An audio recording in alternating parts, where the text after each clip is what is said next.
The massive alien ship appeared in Earth's orbit without warning. It was 3 times larger than anything humanity had ever built, its dark hull covered in strange symbols that seemed to glow with their own light. The ship simply appeared there, as if it had always been waiting in that exact spot among the stars. Admiral Jiwan stood on the bridge of her flagship, the Indomitable, watching the alien vessel through the main viewing screen. She had been a naval officer for 30 years, and in all that time she had never seen anything that made her feel small. Until now. She kept her face calm, but her hands gripped the edge of her command console a little too tight. "Status report," she said quietly. Her tactical officer, a young man named Minho, checked his screens. "No weapons charged, Admiral. They're just sitting there, but our sensors can barely read through their hull. Whatever technology they're using, it's beyond ours." Jiwan nodded. She had expected as much. Humanity had been exploring space for almost a century now. They had met other species, traded with them, learned from them. But they had also learned a darker truth about the galaxy. Not everyone came in peace. "Send the diplomatic package," she ordered. "Let them know we mean no harm." Before Minho could respond, every screen on the bridge flickered. The alien ship was hailing them. Ji-won straightened her uniform and nodded. The screen changed, and she found herself looking at something that would give her nightmares for weeks. The alien was massive, easily 3 meters tall, with 4 arms and skin that looked like polished stone. Its eyes were too large, too black, and they stared at her with something that looked like amusement.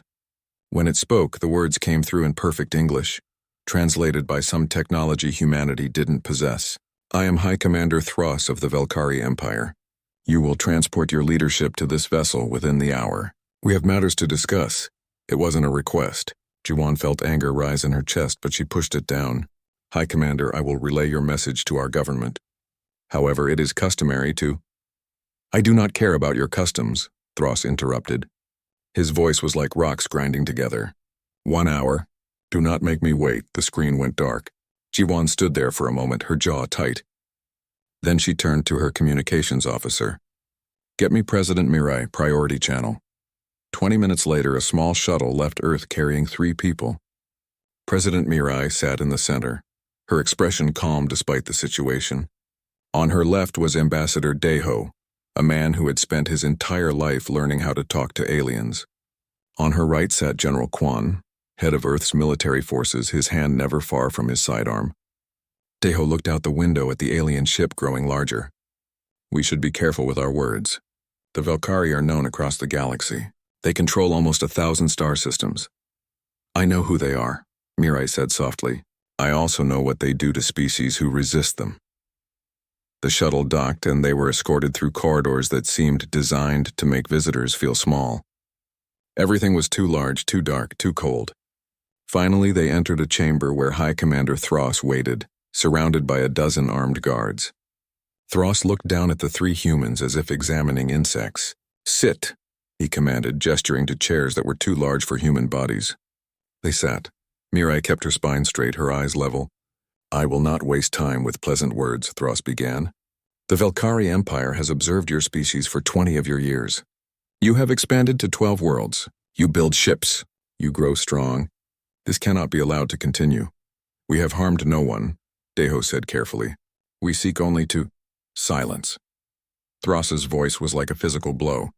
"I did not give you permission to speak. You will listen. The Velkari Empire offers you a choice. Submit to our rule. Become a vassal state. Provide resources and soldiers to our military. In exchange, we will allow you to exist." The chamber went silent. Mirai felt her heart pounding, but her face remained calm. "And if we refuse?" Thros laughed. It was a terrible sound. "Then we will demonstrate why 847 civilizations have chosen to submit, rather than resist. We will send our 3rd subjugation fleet. They have never been defeated. They have crushed 30 species who thought they could stand against the Empire." General Quan leaned forward. "How many ships in this fleet of yours?" 200 warships, Thros said with pride. "Each one more powerful than your best vessels. Each one crewed by warriors bred for combat." He paused, and his expression became something that might have been a smile. "Tell me, how many fleets does Earth possess?" The question hung in the air. Daeho glanced at Mirai, but she was staring at Thros. "We have sufficient forces to defend ourselves," Mirai said carefully. "Do you?" Thros leaned forward. Our intelligence shows you have one fleet. One defensive fleet protecting your homeworld. Perhaps 300 ships total, scattered across your colonies. Do you truly believe you can stand against the might of the Velkhari Empire with one fleet? The mockery in his voice was clear. One of the Velkhari guards actually laughed. Mirai stood slowly. Though she barely reached Thros's chest, she met his eyes without flinching. We need time to consider your offer. You have 72 hours, Thros said. That is generous. Most species receive less. At the end of that time, you will surrender, or you will face the consequences. There is no third option. The shuttle ride back to Earth was silent. Only when they were safely in the presidential office, surrounded by security and jamming equipment, did anyone speak. He thinks we're helpless, General Quan said, pacing the room. He thinks one fleet is all we have. Deho sat heavily in a chair. The galaxy knows about our first fleet. They've seen it on patrols at our trade stations. But the others, he looked at Mirai. Do we tell him? Do we show our full strength and hope it makes him reconsider? No, Mirai said quietly. She was standing at the window, looking up at the sky where she knew the alien ship waited. If we show him everything now, he'll just call for reinforcements. The Velkhari don't back down. They double down. So what do we do? Quan asked. Mirai turned to face them. We send a message. Not to Thros. To every human fleet in service. We call them home. Deho's eyes widened. All of them? That would leave our colonies defenseless. Our colonies won't matter if Earth falls, Mirai said firmly, and Earth won't fall. Not today. Not to them. She moved to her desk and pressed a button. Get me Admiral G1. The Admiral's face appeared on screen within seconds. She looked tired, but her eyes were sharp. Madam President, Admiral, send the recall signal. All fleets, every ship we have. I want them here within 72 hours. G1's expression didn't change, but something shifted in her eyes. Understanding, relief, perhaps even eagerness. All of them, Madam President? Every single one. It will take time for the distant fleets to arrive. 4th Fleet is 4 light years away. 7th Fleet is conducting exercises near... I don't care if they have to tear their engines apart to get here faster, Mirai interrupted. Tell them to come home. Tell them Earth needs them. Tell them we're going to show the Velkhari exactly what happens when you threaten humanity. G1 smiled then. It was not a pleasant smile. Yes, Madam President. Right away. The screen went dark. Mirai looked at the other 2 men in the room. 72 hours, she said softly. In 72 hours, High Commander Thros is going to ask us about our one fleet, and we're going to give him an answer he'll never forget. High above Earth, on the bridge of the Indomitable, Admiral G1 stood before her communication station. Around her, officers worked quietly, professionally. They had trained for this day, hoped it would never come, prepared as if it would arrive tomorrow. Send to all fleets, she said clearly. Authorization code Omega-7. Message reads, come home. All of you. Earth needs her defenders. This is not a drill. The communications officer's hands moved across the controls, sending the message out across space, across light years to every human military vessel in existence. Jiwan walked to the viewing screen and looked out at the stars. Somewhere out there, her daughter served on a cruiser with the 5th Fleet. Somewhere out there, 12 fleets were receiving her message. Just one fleet, she whispered to herself, remembering Thros's mocking tone. You asked about one fleet, you bastard. She allowed herself a cold smile. Let me show you what humanity really built. 50 years earlier, on a spring morning in Geneva, the world changed forever. The alien ship that landed in the plaza was small and peaceful, decorated with symbols that computer analysis suggested meant friendship or trade. The beings who emerged called themselves the Minthari. They were tall and thin with skin like copper and eyes full of curiosity. They had come in peace, they said. They wanted to trade, to share knowledge, to welcome humanity to the greater galactic community. For 3 months, the world celebrated. Humans had found friends among the stars. The Minthari shared star charts, basic translation technology, and most importantly, stories. Stories about the galaxy humanity was about to enter. Not all the stories were happy ones. Ambassador Daiho had been a young diplomatic aide back then, assigned to the Minthari delegation. He remembered the day everything changed. He and the Minthari ambassador, a gentle being named Thel, had been having tea in a quiet garden. Tell me about the other species. Daiho had asked. Are they all as peaceful as your people? Thel had put down his cup slowly. His large eyes had dimmed with sadness. No, young friend, not all. The galaxy is vast, and in vastness there is room for great beauty and terrible cruelty. That was when Daiho learned about the Velkari Empire, about their conquest of hundreds of worlds, about how they viewed other species as resources to be harvested, about how they had destroyed the Sothran people when they refused to surrender, burning their 3 colony worlds until nothing remained but ash and radiation. Why doesn't anyone stop them? Daiho had asked. Because they are strong, Thel had replied simply, and the rest of us are not strong enough. We survive by being useful, by staying small, by not attracting attention. That is the way of the galaxy. Daiho had reported everything to his superiors. That report had traveled up through channels until it landed on the desk of Fleet Admiral Taeyang, the youngest person ever to hold that position. Taeyang had read the report 3 times. Then she had called a meeting. In a secure room beneath military headquarters, Earth's leadership gathered. Presidents, generals, scientists, and philosophers. The question before them was simple. What kind of species did humanity want to be? The debate lasted for 10 years. The optimists argued for a small military. We should prove we're different, they said. We should show the galaxy that not everyone needs to be armed and dangerous. Peace through example. The pragmatists, led by Taeyang, argued differently. The galaxy doesn't care about our examples, she had told the council. The Velkari won't be impressed by our peaceful intentions. They'll see weakness, and weakness is an invitation. The debate might have continued forever, but then the Sothran incident happened. The Sothran were a species of artists and poets. They had 3 beautiful colony worlds where they created music that could make even the Velkari weep. When the Empire demanded their submission, they refused politely. They said they would not take sides in galactic conflicts. They would remain neutral, peaceful, and independent. The Velkari answered with fire. Humanity watched through the Menthari news networks as 3 worlds burned. Billions died. The Sothran didn't have a military. They had believed in peace and neutrality and the goodness of the universe. The universe had not cared. After the Sothran genocide, the debate on Earth ended. The pragmatists had won, but they took no joy in their victory. Fleet Admiral Taeyang stood before the World Council and presented her plan. It was called the Human Doctrine, and it was based on a simple principle. Never again would humanity be helpless. Never again would humanity watch as another species was destroyed because they weren't strong enough to defend themselves. We will not conquer, Taeyang had said. We will not start wars. But if war comes to us, we will be ready, and we will be ready with such overwhelming force that no enemy will ever think we're easy prey. The plan was ambitious. Humanity would build not 1 fleet, but 12. Each fleet would be a complete military force capable of independent operations. They would hide the construction of most of these fleets, spreading the shipyards across the outer solar system, where casual observers wouldn't see them. Let the galaxy think we have 1 fleet, Taeyang had said. Let them underestimate us, and if they ever threaten us, we'll show them the truth.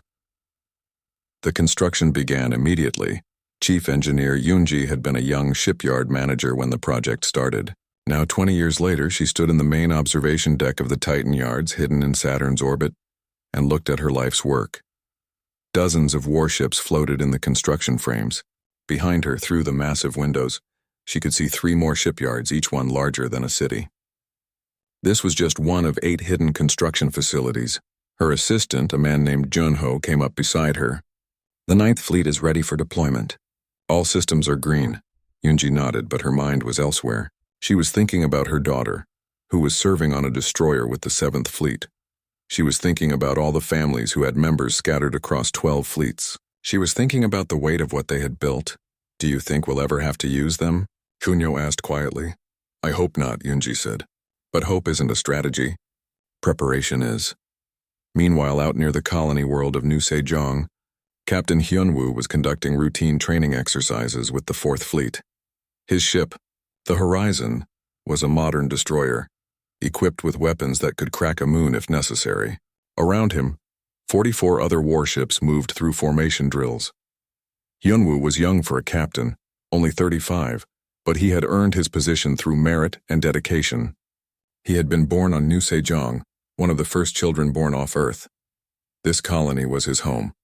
These people were his family. His communications officer, Lieutenant Ara, turned to him. "Sir, we're receiving a priority transmission from Earth. Code Omega-7. Hyunwoo felt his blood go cold. Omega-7 was the recall code. The code that said Earth needed every fleet to come home immediately. The code they had all hoped would never be used. "Decode it," he said quietly. The message was simple. "Come home. All of you. Earth needs her defenders. This is not a drill." Hyunwoo stood up from his command chair. Around the bridge, his crew looked at him with worried faces. They had all received the same training. They knew what this meant. "All ships," Hyunwoo said into the fleet-wide channel. "This is Horizon Actual. Set course for Earth. Maximum speed. We're going home." Below on New Sejong, colonists watched as the Fourth Fleet's engines blazed to life. A young girl tugged on her mother's sleeve and pointed at the sky.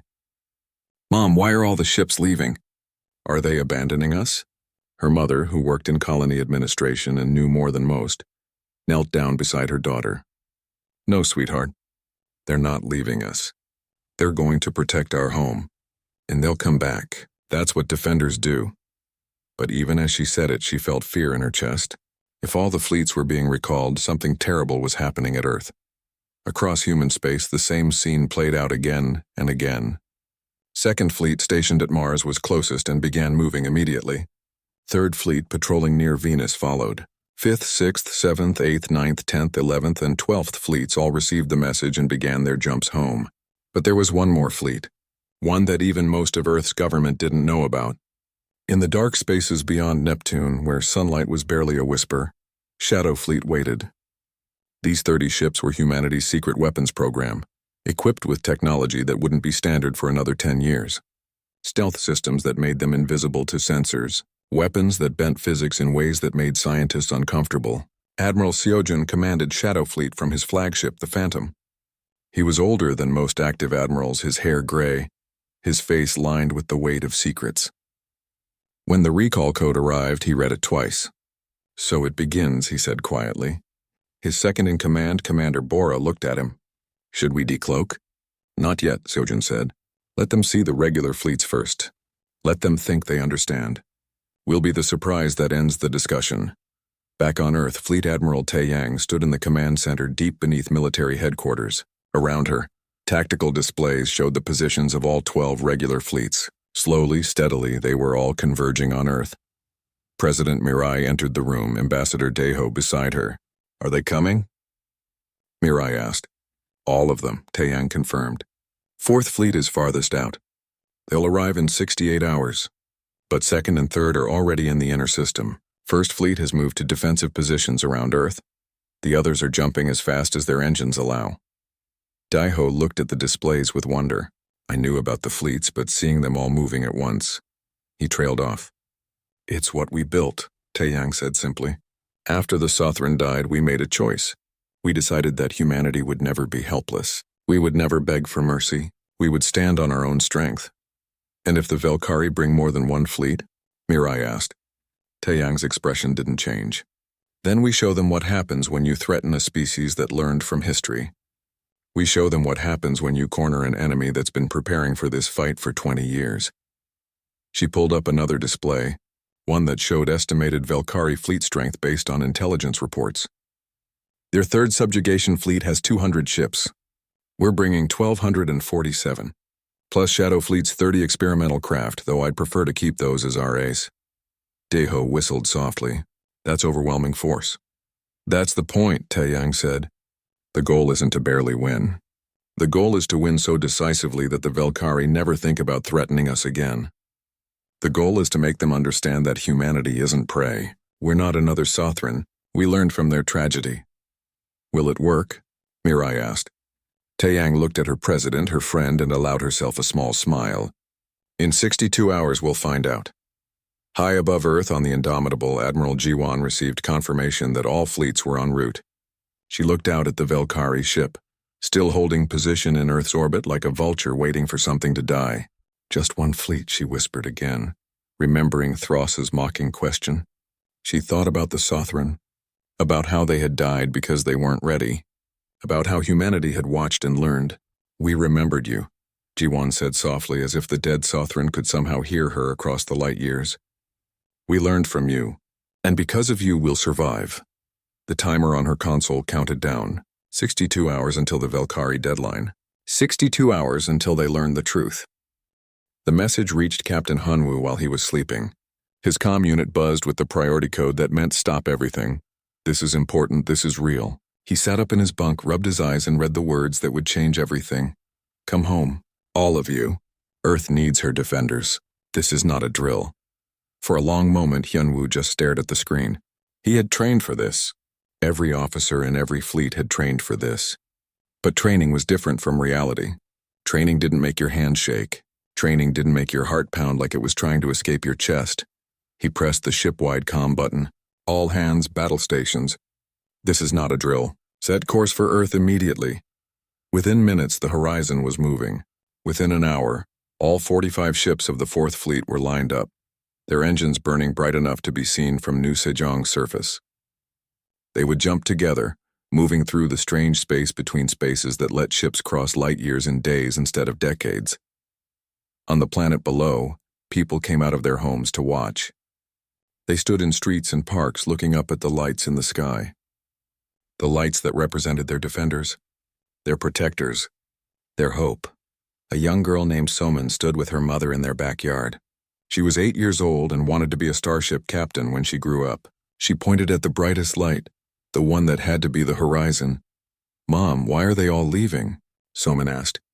Did we do something wrong? Her mother, whose name was Hyejin, knelt down beside her daughter. She worked in the colony administration office. She knew things that most people didn't. She knew that if all the fleets were being recalled, something terrible was happening at Earth. But she also knew something else, something she had learned from her own mother, who had lived through the early days of colony life when every day was uncertain. They're not leaving us, sweetheart, Hyejin said gently. They're going to protect our real home, Earth, where humanity was born. And when they're done, they'll come back. Because that's what family does. But what if they don't come back? Salman's voice was small. Hyejin hugged her daughter close. Then we'll know they died protecting the species that gave us life. But I don't think that will happen. Because I've met Captain Hyunwoo.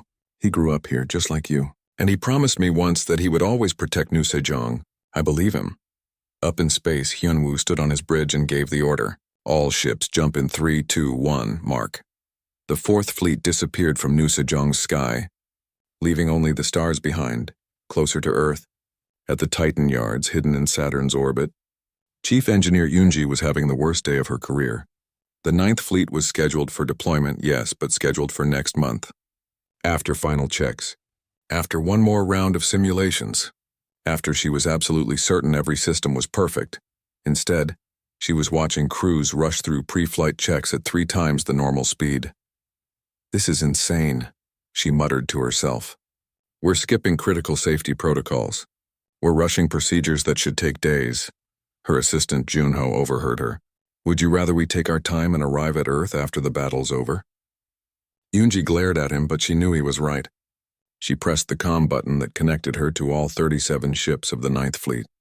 Listen to me, all crew commanders. I know we're rushing. I know you're scared. But these ships were built by the best engineers in human space. Every bolt, every wire, every system was made with love and with care. Trust your ships. They'll get you home. And when this is over, you can tell your grandchildren that the 9th Fleet made its maiden voyage to save Earth itself. She closed the channel and wiped her eyes quickly, before anyone could see. 20 minutes until departure, Junho said softly. 20 minutes, Yoonji repeated. Then she pulled up a private channel to one ship in particular. The destroyer Morningstar, where her daughter served as an engineering officer. Mom? Her daughter's voice, Lieutenant Sujin, came through tired and scared. Hey baby, Yoonji said, keeping her voice steady. How's your engine room? Green across the board. We're ready to jump. Good, that's good.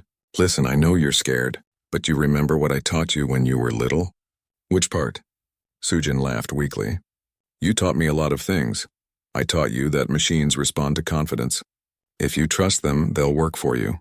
So trust your ship, trust your training, and come home safe. I will, Mom, I promise. The channel closed. Yoonji stood at her observation window and watched as the 9th Fleet's engines flared to life. 37 ships, each one a piece of her heart, began moving toward the jump point. She whispered a prayer to God she didn't believe in. Keep them safe, please.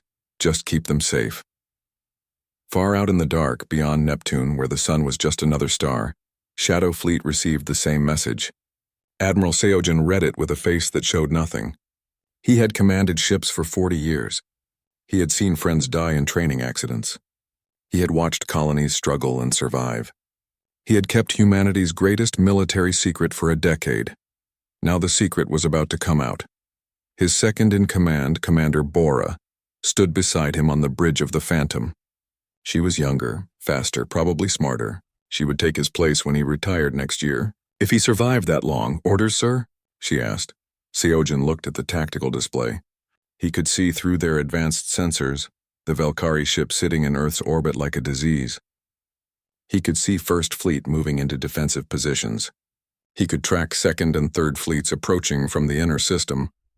We wait, he said calmly. Shadow Fleet is our ace. The card you don't play until the game is on the line. Let the regular fleets gather. Let the Valkyrie see them and think they understand. Then when the moment is right, we show them what humanity built in the dark. And if the moment doesn't come? Bora asked. If the other fleets are enough? Then we stay hidden, Seojin said. And we remain humanity's secret for another day. But Bora, between you and me, I don't think the Valkyrie are going to back down. They're going to fight. And when they do, they're going to learn that humans are very, very good at keeping secrets. On Earth, in the command center beneath military headquarters, Fleet Admiral Taeyang watched the displays as her fleets converged. It was like watching a symphony. 12 separate orchestras all playing the same song, all arriving at the perfect moment. Second Fleet arrived first, jumping in from Mars. 10 dreadnoughts, 35 cruisers, 180 destroyers. They took up positions on Earth's sunward side. Third Fleet came next from Venus Patrol, slightly smaller but just as deadly. They covered the approach from the inner system. President Mirai stood beside Taeyang, watching the displays with wide eyes. How long have we been planning this? This level of coordination? 20 years, Taeyang said simply. We've run this simulation 1,000 times. Every fleet commander knows exactly where to go, exactly what to do. We've prepared for this since the day we decided we wouldn't be victims. Ambassador Daeho entered the command center holding a data pad. I have a message from the Valkyrie ship. High Commander Thros is asking about all the fleet movements. He wants to know why ships are converging on Earth. Tell him we're conducting exercises, Taeyang said with a cold smile. He won't believe that. I don't care if he believes it. I care that he's starting to worry. On the Valkyrie ship, High Commander Thros was indeed worrying, though he would never admit it. His sensor officer had just given him a report that made no sense. Sir, I'm tracking multiple fleet strength formations entering the Sol system. I count at least 8 separate groups. Thros stood up from his command throne. 8? The humans only have 1 fleet. Sir, the sensors don't lie. And more are still arriving. Thros felt something he hadn't felt in decades. A cold finger of doubt pressed against his spine. He pulled up the tactical display and stared at it. 8 fleets, no, 9. No, wait, 10. This is impossible, he said quietly. His political officer, a creature named Vorn, stepped forward. Perhaps they called in every patrol ship, every training vessel. Perhaps they're trying to make their forces look larger than they are. Perhaps, Thros said, but he didn't believe it. He opened a channel to Earth. Ambassador Daeho's face appeared on screen. What is the meaning of this buildup? Thros demanded. We agreed to 72 hours. Why are you massing forces? Daeho's face was calm, too calm. As we told you, we're conducting exercises. Routine fleet movements. There is nothing routine about this, Thros said. I count 10 fleet formations. 10, where did you hide them all? Daeho smiled then. It was not a friendly smile. We didn't hide them, High Commander. We simply didn't show you everything. You assumed we only had 1 fleet because that's what you wanted to believe. You wanted us to be weak, easy prey. But we're not. The channel closed. Thros stood there staring at the empty screen. Around him, his crew worked quietly, but he could feel their fear. How many ships total? He asked his sensor officer. Sir, I'm counting. Over 800 warships. And more are still arriving. 800. His third subjugation fleet had 200. The best 200 ships in the Valkyrie military, but still only 200. Send a message to the Empire, Thros said quietly. Tell them we may need reinforcements. Back on Earth, Captain Hyunwoo's Fourth Fleet dropped out of jump space exactly on schedule. They appeared on the edge of the solar system, their sensors immediately picking up the gathered fleets near Earth. Positions confirmed, his navigation officer reported. 12 fleet formations detected. We're home, sir. Hyunwoo felt something loosen in his chest. They had made it. They were home. Take us in. Standard approach. Let's join our brothers and sisters. As the Fourth Fleet moved toward Earth, every ship in every fleet could see them on sensors. First Fleet, Second Fleet, Third, all the way up to 12th. And hidden in the dark, Shadow Fleet watched too. Admiral Jiwon on the Indomitable opened a channel to Hyunwoo's ship. Fourth Fleet, this is First Fleet Actual. Welcome home, Captain. First Fleet, this is Fourth Fleet Actual, Hyunwoo replied. Thank you. It's good to be here. What's the situation? The Velkari are getting nervous, Jiwon said. They're starting to understand they made a mistake. But we're not done yet. 6th and 7th Fleets are still inbound. Then we wait, Hyunwoo said. We show them everything. We make sure they understand. Exactly, Jiwon said. She glanced at her tactical display, at the growing collection of human warships surrounding Earth. They asked about one fleet. They're going to see 12. She didn't mention Shadow Fleet. That was still a secret even she barely knew about. The timer counted down. 43 hours until the deadline. And still more ships were coming home. In orbit, High Commander Thros watched his tactical display and felt true fear for the first time in his military career. How many more ships did these humans have hidden? The deadline arrived like a sunrise. Inevitable, expected, terrifying. High Commander Thros stood on the bridge of his flagship and stared at the tactical display. It showed him something that his mind still struggled to accept. 12 human fleet formations surrounded Earth in a three-dimensional sphere. Each formation contained dozens of warships. His computer counted 1,247 vessels. His third subjugation fleet had 200 ships. This cannot be real, he whispered. His sensor officer, a young Velkari named Kresh, looked up from his station. Sir, I've run the analysis 17 times. The readings are accurate. They have 12 full fleets. Thros felt something break inside him. Not his courage. Not quite. But his certainty. His absolute confidence that the Velkari Empire was unstoppable. He had spent his entire life believing that no species could stand against them. Now he was looking at proof that he was wrong. Open a channel to the human command, he ordered. Fleet Admiral Taeyang's face appeared on his screen. She looked older than she had in the intelligence files. Tired, but her eyes were hard as diamonds. High Commander Thros, she said calmly. Your deadline has expired. I can see what you've gathered, Thros said. He tried to keep his voice steady. But this changes nothing. The Velkari Empire does not back down. We will call for reinforcements. We will bring 10 fleets to crush yours. You could do that, Taeyang agreed. And we would call for help from species who are tired of your empire. And then this system would become a graveyard. Is that what you want? A war that destroys both our peoples? I want you to surrender, Thros said. That is all I have ever wanted. Then you will be disappointed, Taeyang said softly. We're done talking, High Commander. You came here to threaten us, to make us afraid. Instead, you've made us angry. You have 1 hour to leave our system. After that, we will consider your presence an act of war. The channel closed. Thros stood there, his 4 hands clenching and unclenching. His political officer, Vorn, stepped beside him. We must attack, Vorn said urgently. If we retreat now, the Empire will execute us for cowardice. But if we attack, if we damage their fleet even a little, we can claim a moral victory. A moral victory, Thros repeated. He looked at the tactical display again. 1,247 ships against his 200. That is a kind way of saying we will die with honor instead of living with shame. Then we die with honor, Vorn said firmly. The Empire demands it. Thros closed his eyes. He thought about his family 3 systems away. He thought about the soldiers under his command, most of them young and brave and loyal. He thought about what it meant to be Velkari, and he made a choice. All ships, he said into the fleet-wide channel. Prepare for combat. We advance in 10 minutes. On Earth, Admiral Jiwon received the alert that the Velkari fleet was moving. She took a deep breath and opened the channel to all human ships. All fleets, this is First Fleet Actual. Valkyrie ships are advancing. Weapons free. Remember your training. Remember why we built all of this. Show them what humanity can do. In the command center below Earth's surface, President Mirai stood beside Fleet Admiral Taeyang. Is there any way to stop this? Any way to make them turn back? No, Taeyang said quietly. They're Valkyrie. They would rather die than show weakness. We knew this might happen. She pulled up a communication screen. But we can still choose how this ends. She opened a channel to Captain Hyunwoo, whose fourth fleet was positioned above Earth's North Pole. Captain, you're cleared to use non-lethal protocols. Disable their ships. Don't destroy them unless you have no choice. Understood, Admiral, Hyunwoo replied. We'll show them mercy even if they won't show us the same. Throughout the human fleet, weapon systems came online. Railguns that could punch through armor plating.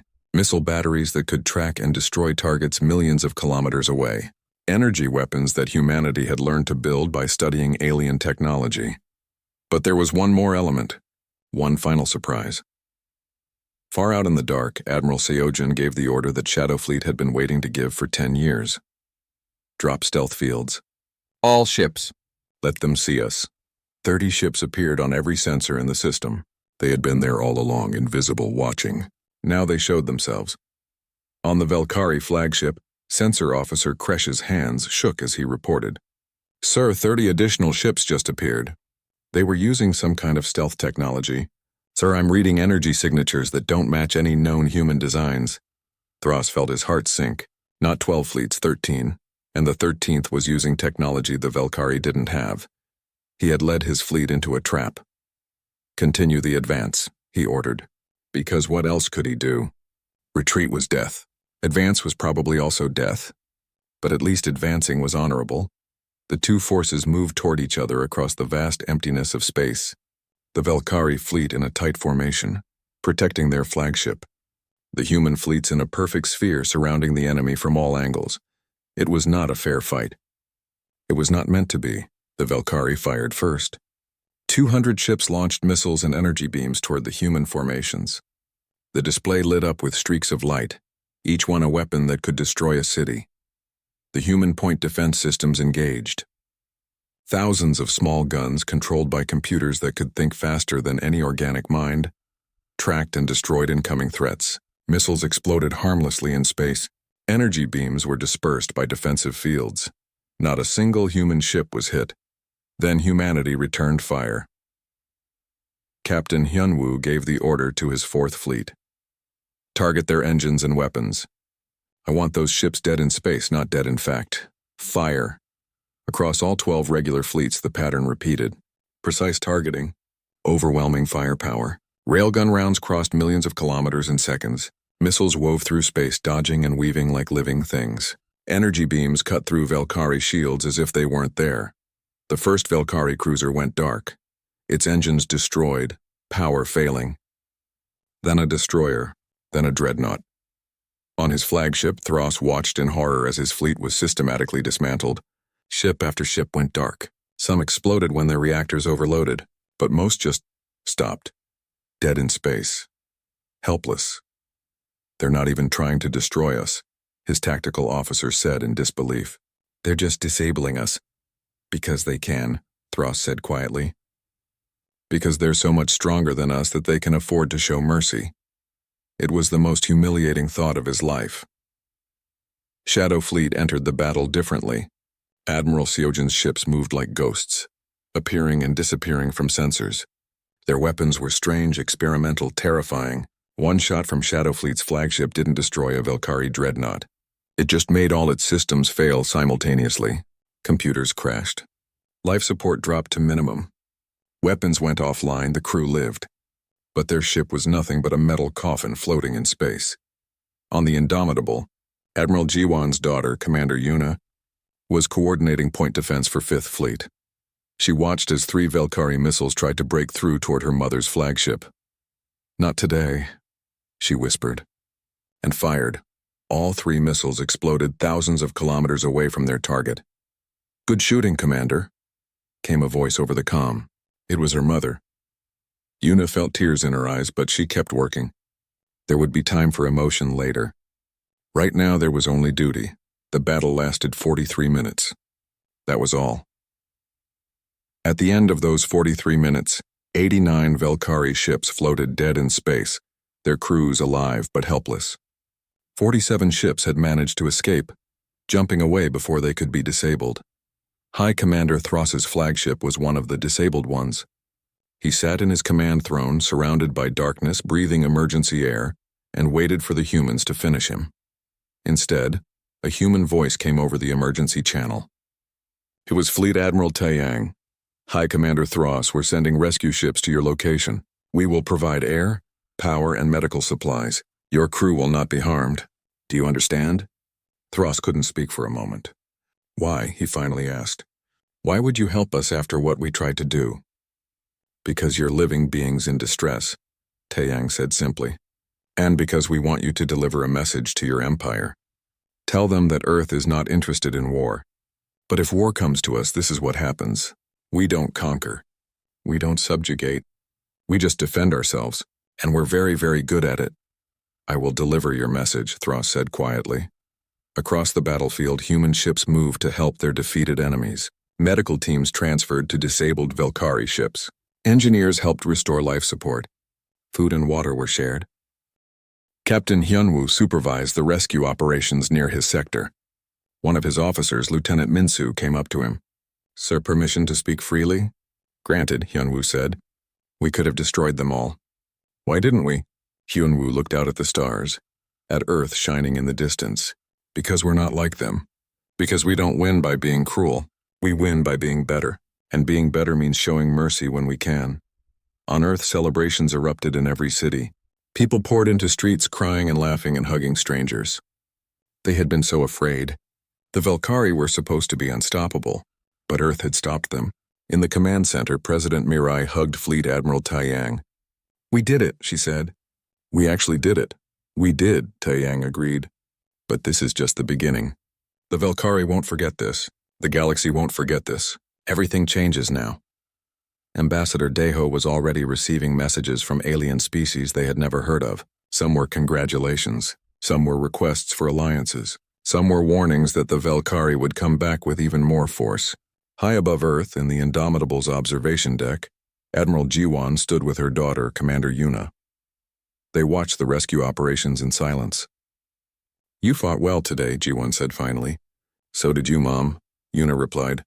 I was scared, Jiwon admitted. Every moment of that battle I was terrified something would happen to you.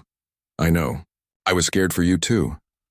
They stood together, mother and daughter, warriors and protectors, and watched as the sky filled with the lights of humanity's victory.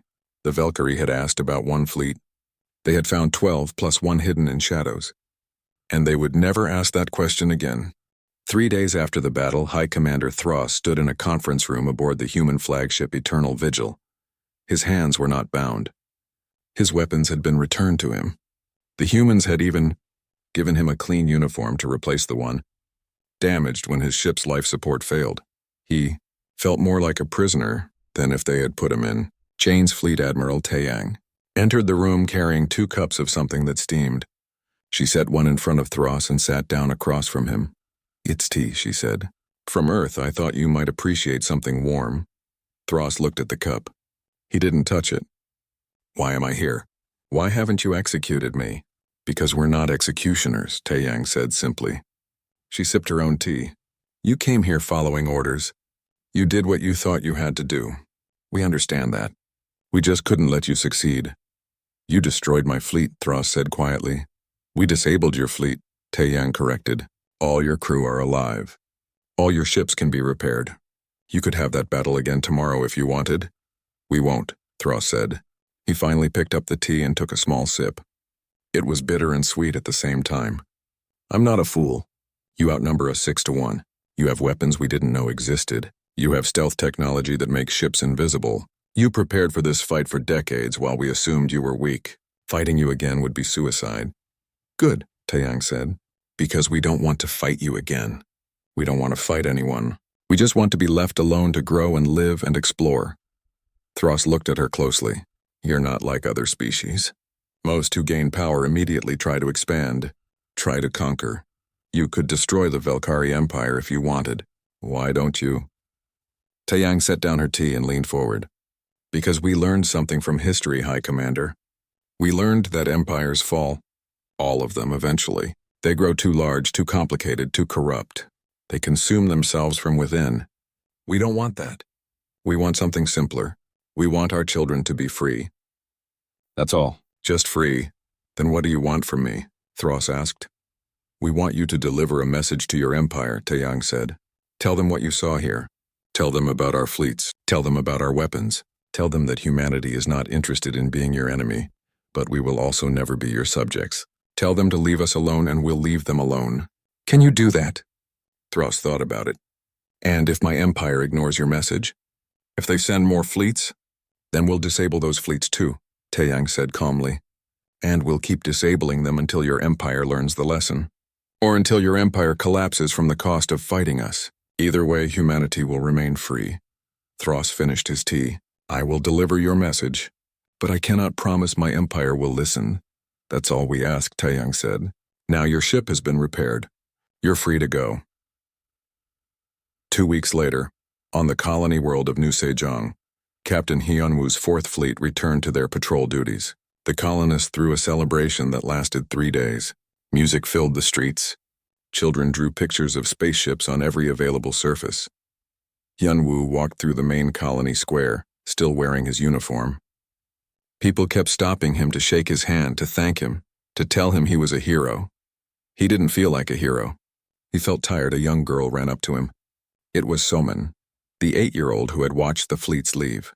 She held a drawing in her hands. Captain Hyunwoo, I made this for you. The drawing showed the horizon, Hyunwoo's ship surrounded by stars.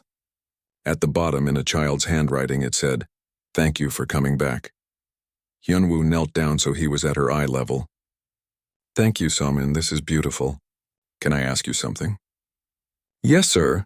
Were you scared when we left? Somin nodded seriously. Very scared. Mom said you were going to protect Earth, but I thought maybe you wouldn't come back. Some of my friends said their parents were scared too. Well, I made a promise, Hyunwoo said. I promised your mom that I would always protect New Sejong. And I keep my promises. Every captain and every fleet keeps their promises. We'll always come back. Somin smiled and hugged him. Hyunwoo felt his eyes get wet, but he didn't care. On Earth, in the months that followed, everything changed. Ambassador Daeho found himself busier than he had ever been in his life. Alien species that had never contacted humanity before were suddenly very interested in talking. Some wanted trade agreements. Some wanted mutual defense pacts. Some just wanted to understand how humanity had built such a powerful military so quietly. One afternoon, he met with a delegation from the Menthari, the peaceful traders who had first contacted Earth decades ago. Their ambassador, Old Thel, sat across from Daeho with sadness in his large eyes. We are glad you survived, Thel said, but we are also afraid. Humanity has shown the galaxy that it can be a great military power. What will you do with that power? Daeho thought carefully about his answer. We will do what we've always done. We'll protect ourselves. We'll protect our friends. And we'll try to make sure that what happened to the Sothran never happens again.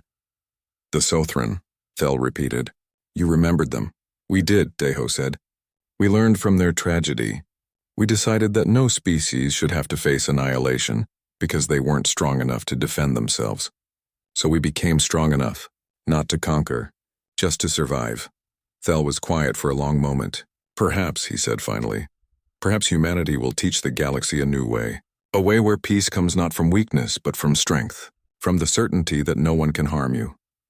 That's what we hope, Daeho said. At the Titan yards near Saturn, Chief Engineer Yoonji was designing the next generation of warships, but this time she was also designing colony ships, science vessels, and merchant traders. The military was still important, but it wasn't the only thing anymore. Her daughter, Lieutenant Sujin, visited her at the yards. They stood together in the observation deck, watching construction crews work on a new medical ship. Mom, people at my ship are asking if we'll ever have to fight again, Sujin said. What should I tell them? Yoonji put her arm around her daughter. Tell them the truth. Tell them that we hope we never have to fight again. But if we do, we'll be ready. That's the price of freedom. Constant vigilance. Constant preparation. It's not fair. It's not easy. But it's necessary. Do you ever regret it? Sujin asked. Building all those warships? Spending 20 years preparing for war? No, Yunji said firmly. Because now you're alive. Now Earth is free. Now humanity has a future. That's worth 20 years of work. That's worth everything. 6 months after the battle, President Mirai stood in the General Assembly of Earth and gave a speech that would be remembered for generations. We did not choose to be warriors, she said. We chose to be survivors. The galaxy forced us to build weapons. It forced us to prepare for conflict. But we never lost sight of who we are. We are explorers. We are builders. We are dreamers. And now, because we prepared for the worst, we can hope for the best. She paused, looking out at the representatives from every nation on Earth. Today, I am announcing the Open Sky Protocol. We will no longer hide the size of our military. The galaxy will know exactly how many ships we have, exactly what weapons we possess. No more secrets, no more deception. We were forced to hide our strength once to survive. Now we show our strength to maintain peace. The assembly erupted in applause. Later that day, military satellites broadcast the exact location and strength of every human fleet. 12 regular fleets clearly marked. Shadow Fleet remained classified, but its existence was acknowledged. The message was clear. This is what we have. This is what we can do. Leave us alone and we'll leave you alone. Across the galaxy, species listened. 1 year after the battle, former High Commander Thros returned to Earth. But this time, he came as an ambassador. The Velkari Empire had made a decision. They couldn't defeat humanity. They couldn't intimidate humanity. So they chose the only remaining option. Alliance Thros met with Fleet Admiral Taeyang in the same conference room where they had talked after the battle. My empire has authorized me to propose a non-aggression pact, Thros said. We will not threaten human space. Humans will not threaten Velkari space. We maintain our borders and respect each other's sovereignty. That's acceptable, Taeyang said. But I have a question for you. Why? Why would the mighty Velkari Empire agree to treat us as equals? Thros's expression was hard to read, but Taeyang thought she saw something like respect in his eyes. Because we're not fools. Because continuing to fight you would destroy us. Because in the end your species taught us something we should have learned long ago. What's that? That real strength isn't about how many species you can conquer, Thros said. It's about being strong enough that no one dares to attack you. Strong enough that you can choose peace instead of war. The Velkari Empire has conquered hundreds of species, but we've never been as strong as humanity, because all our strength is built on fear. Yours is built on love. Love of freedom. Love of your people. That's stronger than any weapon, Taeyang smiled. That's the wisest thing I've ever heard a Velkari say. Don't let it get around, Thros said with something that might have been humor. I have a reputation to maintain. 5 years later, a diplomatic conference was held on Earth. 23 species attended, including the Velkari. It was the largest gathering of different civilizations in known history. The conference was held in a massive building built specifically for the event. Species that breathed different atmospheres were accommodated. Food from a dozen worlds was served. Translation technology hummed constantly, turning strange sounds into understandable words. On the final night, there was a reception. Admiral Jiwon, now retired, attended with her daughter, Commander Yuna, who had been promoted and given command of her own ship. They found themselves standing near Thros, who was talking with a group of other ambassadors. Admiral Jiwon, Thros said, noticing her. I did not know you had retired. Last year, Jiwon confirmed. It was time. Time for younger officers to lead. And yet you still wear your uniform to diplomatic events, Thros observed. Jiwon looked down at her dress uniform, decorated with medals. Old habits. And a reminder of what we built, what we protected. Thros nodded slowly. I still dream about that battle sometimes. About watching your fleets appear. About the sky filling with your ships. It was the most terrifying moment of my life. Good, Jiwon said simply. Remember that fear. Remember what it taught you. I do, Thros said. I remember every day. Later, as the reception wound down, Fleet Admiral Taeyang stood on a balcony overlooking Earth's lights. The city spread out below her like a field of stars. President Mirai joined her, carrying 2 glasses of wine. To peace, Mirai said, handing Taeyang a glass. To preparation, Taeyang replied. They clinked glasses and drank. Do you think it will last? Mirai asked. This peace we've built? Taeyang looked up at the stars. Somewhere up there, 12 human fleets patrolled their space. Shadow Fleet watched from the dark places. Colonies grew and thrived under their protection. As long as we remain strong, Taeyang said. As long as we remember the lesson we learned. Peace doesn't come from hoping enemies will be kind. Peace comes from being strong enough that enemies become friends instead. That's a hard way to live, Mirai said. Yes, Taeyang agreed, but it's the way that lets us live at all. Far above Earth, on the bridge of a patrol ship, a young ensign named Junho looked out at the stars. He was new to the fleet, barely 20 years old, born after the battle with the Velkari. To him, humanity's strength was just a fact of life, something that had always existed. His captain, an older woman named Hana, stood beside him. Sir, Junho asked, is it true that the Velkari once thought we only had one fleet? It's true, Hana confirmed. That's stupid, Junho said. Anyone could see we'd need more than one fleet to protect all our colonies. Hana smiled.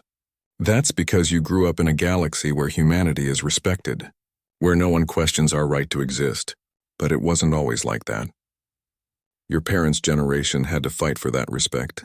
They had to build something so powerful that the galaxy had no choice but to recognize us. The 12 fleets, Junho said. 13 if you count Shadow Fleet, Hana said. But yes, 12 fleets that we showed to everyone. 12 fleets that changed everything. Junho looked out at the stars with new understanding. We're still watching, aren't we? Still ready? Always, Hana said. That's the promise we make. We stand watch so that children on Earth and New Sejong and all our colonies can sleep safely. We remember what our parents built so that future generations never have to build it again. Because we're strong enough now, Junho said. Because we're strong enough now, Hana agreed. And high above Earth, the fleets continued their eternal patrol, watching, protecting, ready. The Velkari had asked, just one fleet? They had learned the answer the hard way, and now the galaxy knew the truth. Humanity didn't conquer. Humanity didn't seek war. Humanity just wanted to be free. But if you threatened that freedom, you would see the sky fill with Earth's armada. You would see 12 fleets appear where you expected one. You would learn that humanity's greatest weapon wasn't their ships or their technology. It was their determination, their unity, their absolute refusal to ever be helpless again. The galaxy had learned that lesson, and the galaxy would remember it forever. Under Earth's sky, children played in parks. Families lived in peace. Scientists explored the universe. Artists created beauty.